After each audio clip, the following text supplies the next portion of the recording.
بنگلہ دیش کے شہر نارائن گنج میں رہنمائی کا سلسلہ ہوا، جس میں خلیفہ امیر اہل سنت حضرت مولانا الحاج عبید رضا عطاری مدنی مدۃ ظلہ العالی کے دورہ نارائن گنج کی تیاریوں کے حوالے سے جائزہ لیا گیا۔ انشاءاللہ الکریم آئندہ جمعرات 9 مارچ کو نارائن گنج میں ہی ہفتہ وار سنت و بھرے اجتماع کا انعقاد بھی کیا جائے گا، جس میں خلیفہ امیر اہل سنت و بھرا بیان فرمائیں گے۔ اس موقع پر شعبہ انٹرنیشنل افیئرز ڈپارٹمنٹ کے ذمہ دار نے مدنی خبروں کو بتایا۔ نارائن گنج میں موجود ہے اور یہاں کی منت علی شاہ جامع مسجد میں، اور نارائن گنج سٹی اور نارائن گنج ڈسٹرکٹ کے ذمہ داران بیٹھے ہیں۔ الحمدللہ مدنی مشورہ ہوا کہ آئندہ 9 مارچ بروز جمعرات انشاءاللہ الکریم نارائن گنج میں عظیم الشان ہفتہ وار اجتماع ہوگا، جس میں خلیفہ امیر اہل سنت مولانا حاجی عبید رضا عطاری مدنی دامت برکاتہ العالیہ سنت و برا بیان فرمائیں گے۔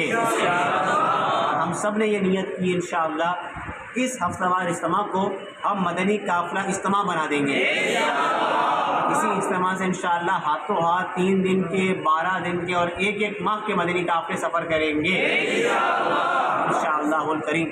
تو ان کے قدموں کی برکت سے یہاں پر دعوت اسلامی کے 12 دینی کاموں میں اور اضافہ ہو جائے گا انشاءاللہ۔ ان کے قدموں کی برکت سے شوال المکرم سے رمضان کے بعد نارائن گنج میں انشاءاللہ اسلامی بھائیوں کا جامعۃ المدینہ بھی کھلنے جا رہا ہے۔